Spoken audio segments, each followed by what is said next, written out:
Is your office and sales staff overwhelmed with unqualified leads? Well, what if you had a video that you sent to each customer that not only pre-qualified them, but helped you get the budget faster and close more sales? Today, I interview a very successful landscape company owner who's using video throughout his website. He has over 100 videos. Why?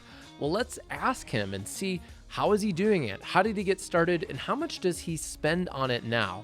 Plus, he runs the company with not only his brother and his wife, but other family members. And he shares some tips for balancing the family dynamic of his company. Let's get into today's episode.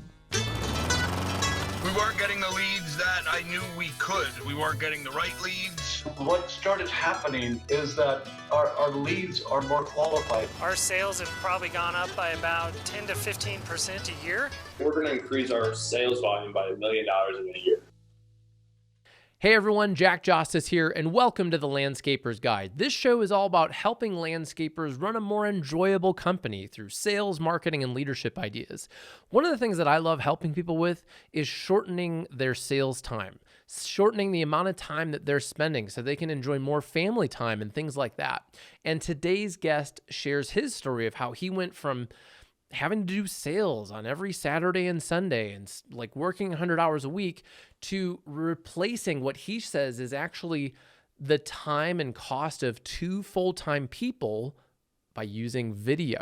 And he shares how he does it, how much he spends on it, and some of his process. Plus, he gets into the family dynamic and what's working for him. I hope you enjoyed today's show. And if you're new here, make sure you subscribe at landscapersguide.com/podcast, and I'll send you our top 3 podcasts right away. Now, let's get into the conversation with Jason Turpin. All right, everyone, welcome to the Landscaper's Guide. Today, I'm excited to have Jason Turpin, who's one of the owners at Turpin Landscape Design Build in Chester County, Pennsylvania. They do incredible work. They use a ton of video. In fact, I think you have the most video on your website of any of my clients. So today I wanted to talk to you about, why do you do that? How is it working? What are some of the benefits? How are you doing it? What are some lessons you've learned along the way? Because a lot of people want to get started with video, but they're intimidated. They're not sure how to do it. But before we do that, Jason, tell us a little bit about Turpin Landscape Design Build. Yeah, so I'm Jason Turpin. We are in Chester County, Pennsylvania, about 30 miles outside Philadelphia. We started in 2001. My brother and I started like many landscapers out there, mowing grass, right? And then from there, we just really enjoyed the design build, heavy on the water feature side, heavy on the pool side as well. We are about a $5 million a year company and have a little over 30 employees. Seasonal kind of changes that up a little bit at certain times of the year. Awesome. And for people listening, so you guys primarily do design build projects, typically always with a pond or a pool. Is that accurate? To be very straightforward, that is definitely our marketing strategy. We definitely advertise the water side, whether that's or water feature. And once you get your foot in the door for one of those, everything else tends to come with it. So we really are a one-stop shop. That's another one of our strategies. We will take care of pretty much the entire project. My brother, just quickly about us, I found a passion in the water feature side early on, actually in high school, when a contractor came in, did ponds for kids, and that's how I started building ponds. My brother was starting to do the hardscape side, and then my mom works with us as well, and she started doing the landscape side. And from there, it just kind of grew. But we are, yes, to answer your question, water first and then everything else with it.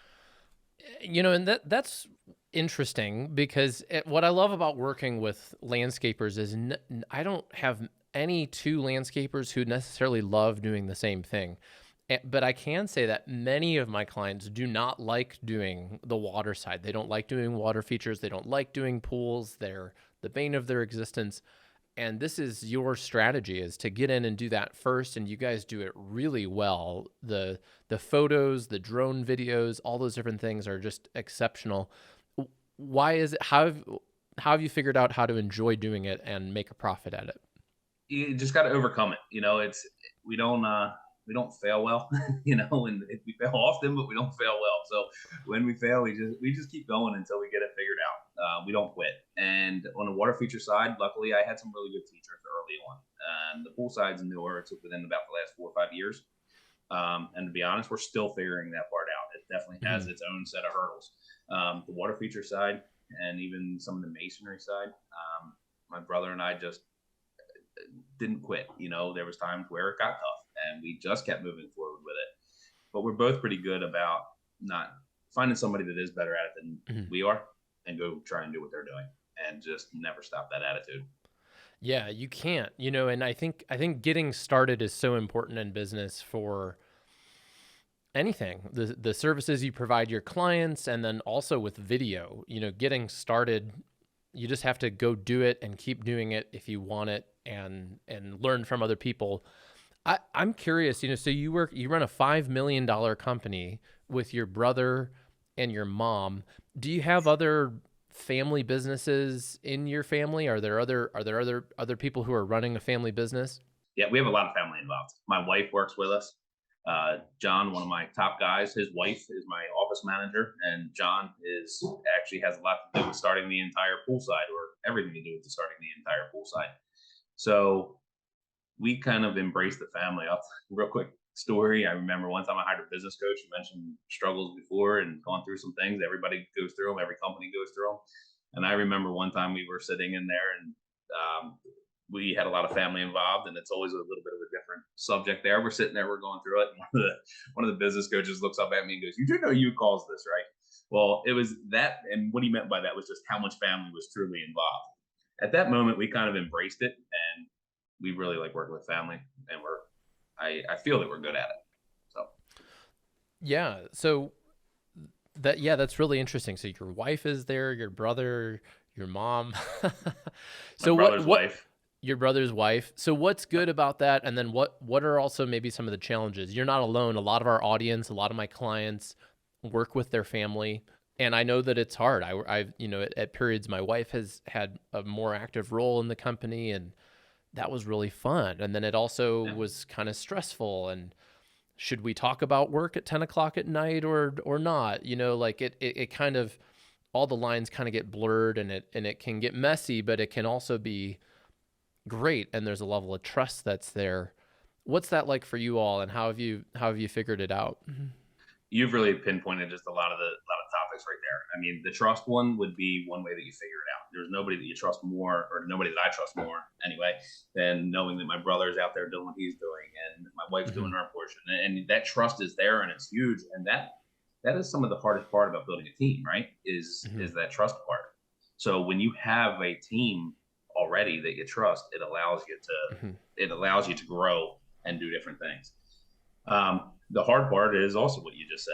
When should you talk about things, and when shouldn't you? And for us, my brother and I have always been good at, arguing. And this was years ago, arguing and then going to, dinner that night and not bringing it up. Somehow we have always just been able to do that. To be honest with your wife, that always gets a little bit more tricky, because it's a 10 o'clock at night conversation. So we have some clear roles. We use a really technical word called timeout.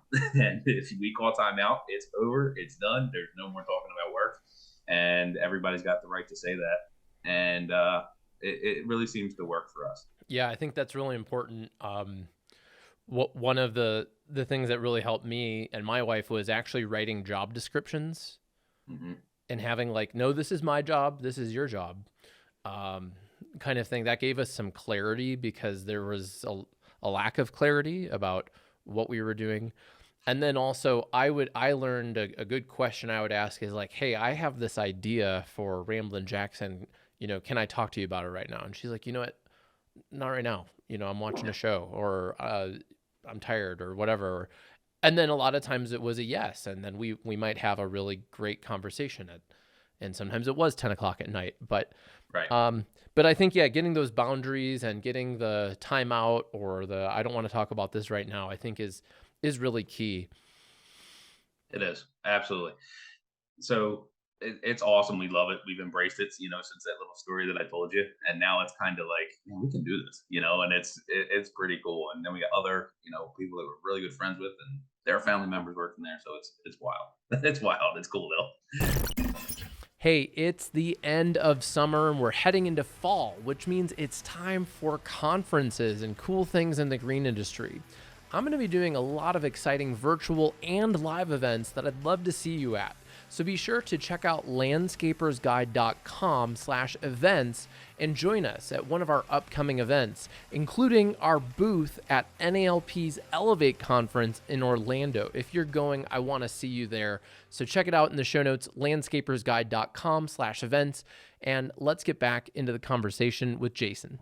You know, when we work with our clients is we always do an audit where we thoroughly assess what do you have? What are your strengths? What are your weaknesses?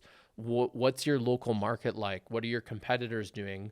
And one of the things that we score, which is part of my book with the Foundation of Digital Marketing, is video. On your YouTube channel, I've noticed, I think you have over 100 videos. So Yes. do you know? Yes, we do. So, I mean, I don't know exactly how many, but we're over 100.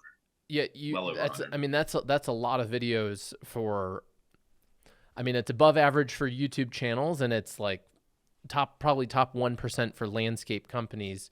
And YouTube does share your stats. You've had over 311,000 views since you started your channel just 4 years ago. It was actually 4 years ago, August. We're recording this in August, so that's pretty amazing. So why do you do that? I mean, videos take time, they take energy, they require shooting and editing and then putting on the website. There's a lot of work that goes into it. I'm a big advocate of it. Obviously, I have video all over my website. I recommend it to my clients. There's always a lot of resistance of, is it worth it? So, Jason, why do you have so many videos on your website and on YouTube? So everything starts a little bit with a challenge, right? Whether it's how do you show your work or how do you be a little bit different. But to me, I feel that video is just what's coming. It's so much. I want to almost say it's easier now to show what's possible and what you can do. For us, it was design build, which makes it even easier than some other loan services and things. But I do feel that video would work for every single company. So the way that it started out was basically on a maintenance side of things for us. And it was regarding water feature maintenance or pond maintenance. And it was, how can we be, yes, a little bit different, but when I tell somebody, hey, we're going to do a pond clean out for you, a lot of people are, what the heck is a pond clean out? And there was so many questions that my office was getting bombarded with, like, do you drain the water all the way? What do I need to do? And how much does it cost? And a whole bunch of different things that we thought that the best way to do that. And we've had some other vendors and some other influencers that were doing video. And it just said, hey, I think we can do this. I think we can answer some frequently asked questions through video. That's one of the reasons I love video is you make it one time and you can send it to dozens or hundreds or eventually thousands of clients. I mean, like, technology will change and you'll use different equipment, but the pond clean out is kind of going to stay the same over time, right? So you could probably get over 5 years from that one video, and that can alleviate your office staff. A lot of people come to me and they say, Jack, I'm understaffed, I can't hire one. And yeah, you have to hire people. You need people.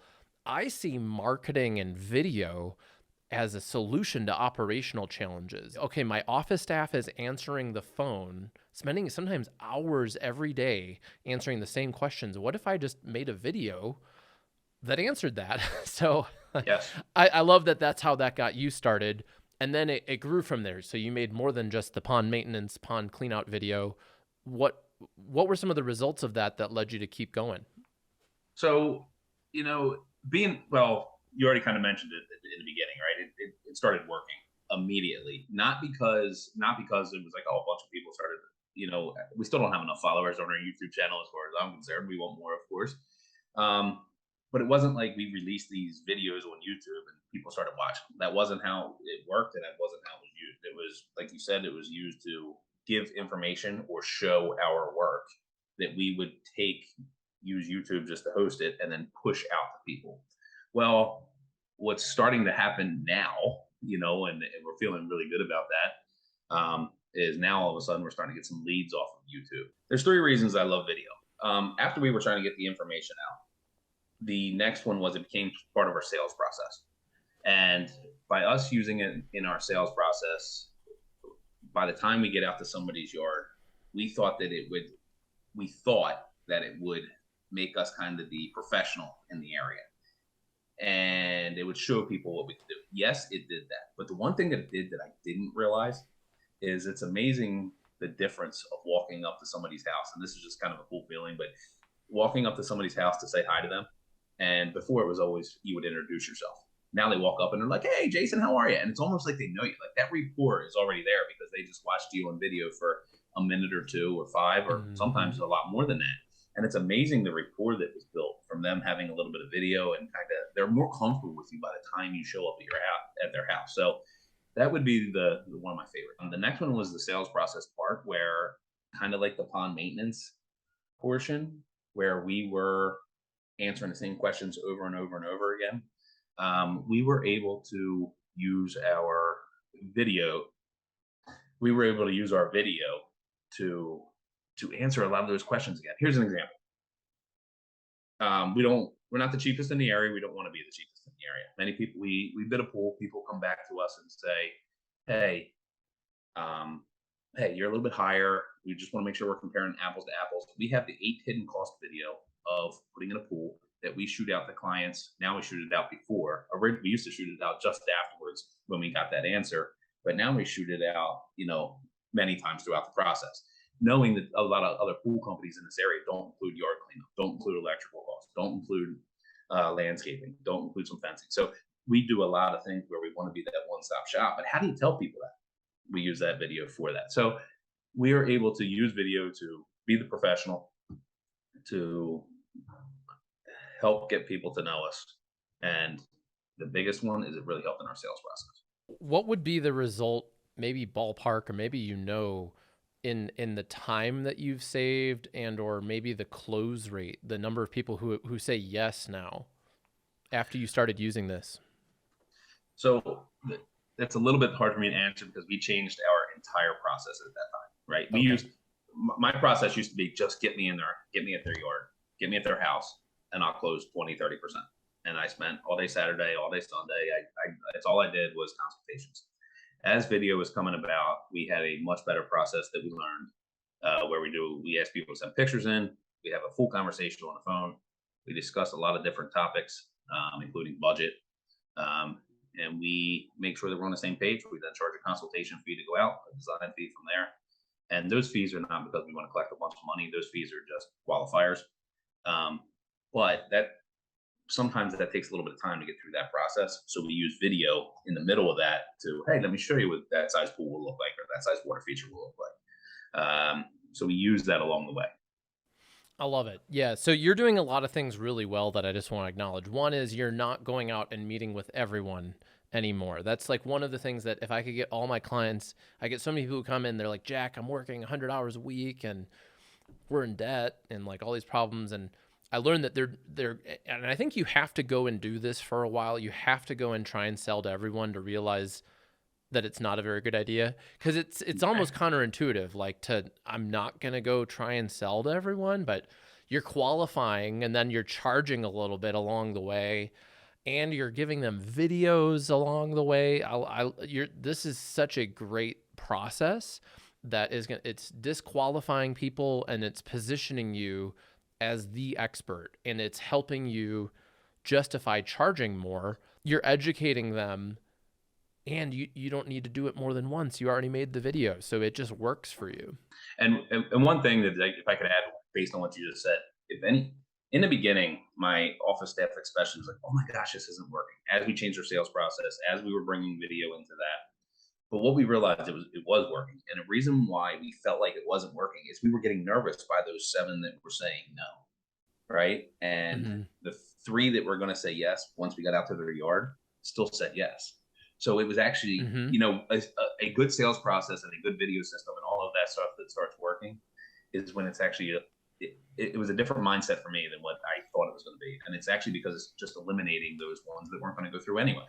Well, that's a challenge that I experience in the work that I do is people will come to me and they'll say, Jack, I don't want more leads. I want more qualified leads. So we ramp up the qualification on the website, pricing pages, videos, and sometimes your total lead count goes down. Right. But you have to measure the quality, because if the quality goes up and you're still closing the same 3, like you said, but you don't need to meet with the 6 who aren't going to buy, that's a good result. Partly, I think a lot of people don't think about the cost of sales, like the cost, the actual financial cost of going out and driving somewhere, meeting with someone, preparing a proposal, and then the lifestyle cost. If you're spending every Saturday and Sunday, forever meeting with, and it's partly it's just depressing when you're meeting with, a ton of people who don't end up buying. What are maybe some things that you've learned in the last 4 years of doing this that maybe didn't work, and then what's working now? What's working now is knowing what you're good at, knowing what you're not good at. I do outsource editing, and sometimes I even outsource shooting. We're using some different things, programs along the way, to take some pictures and get what they need, but then we can have a guy come out do the final shoot for us and the final edit for us. So we do put some money into it. About $40,000 a year is about what I'm spending on video. You don't have to go that high, but that's truly what I'm spending. That's not necessarily including my time, 100% of my time. But my time's pretty short now. I don't put a whole lot. I probably only put about 12 to 15 hours a year now, because we do them pretty fast. So I have a guy that does it. He does some green screen work, as well as he goes out and gets all the B-roll for me and things like that. So right now there are people listening who are a $5 million company who are spending less than $40,000 total on marketing. And here you are spending 40 on video, and they must be thinking, this guy's nuts.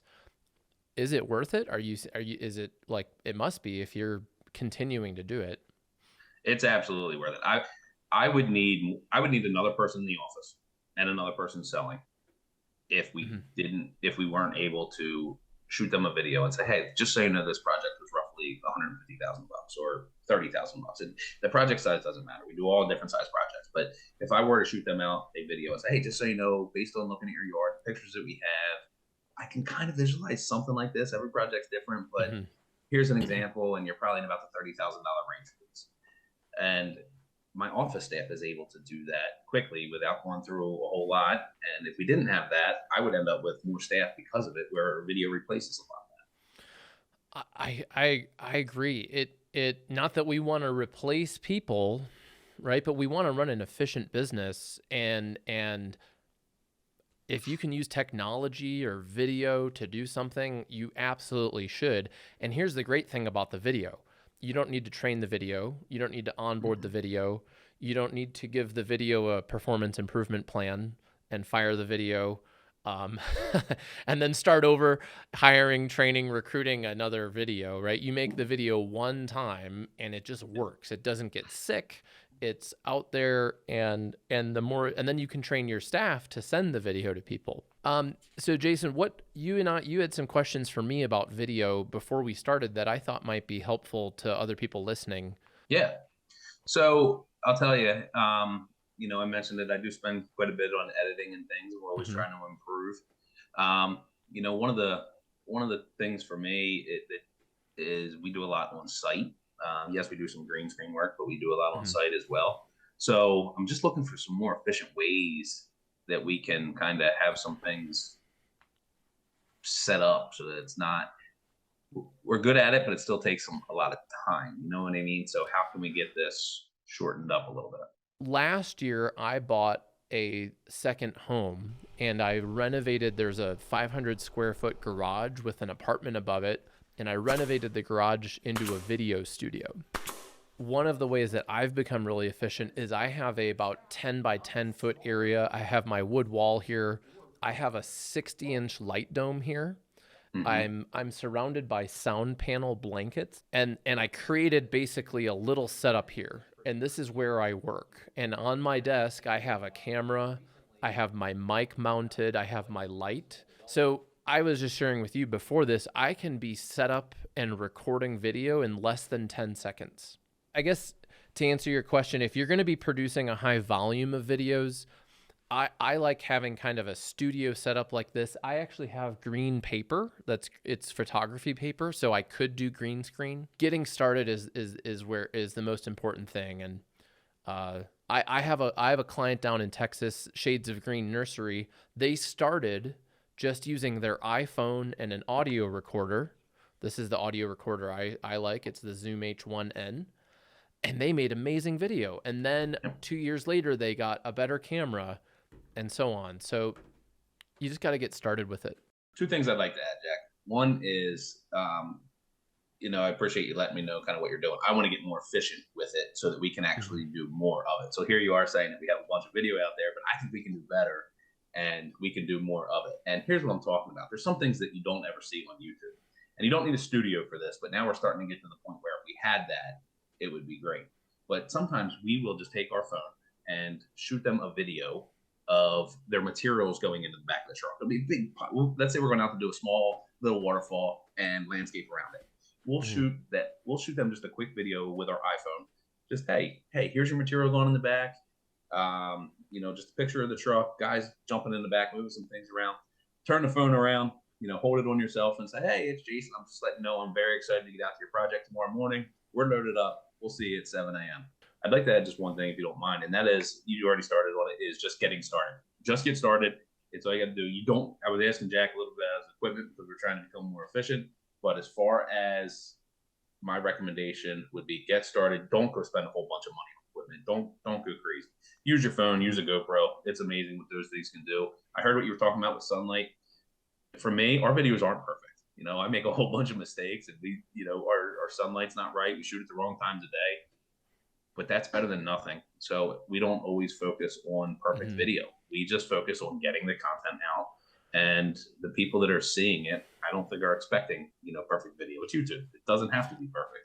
Awesome. Well, we could just keep hanging out and talking about video, but we've got to wrap up. If people do want to connect with you, check out your videos, or maybe ask you a question, how can we reach you?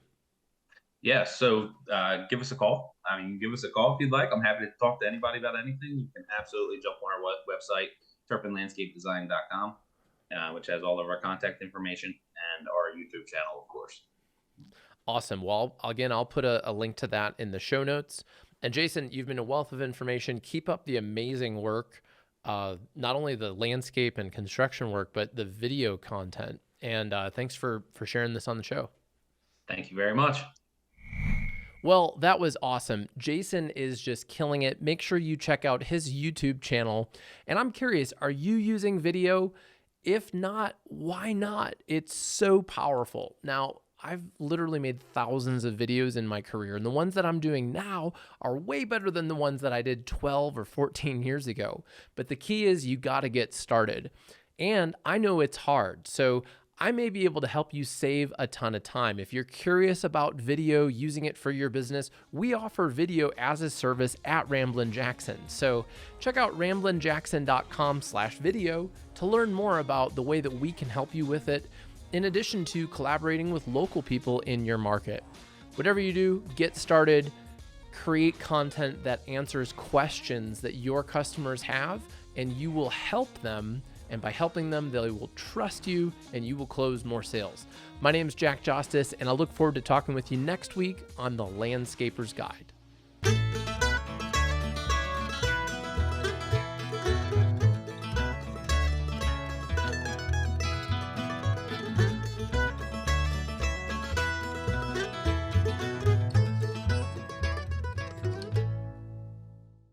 Brendan is the video editor of this podcast. He has to deal with all of my mistakes and singing.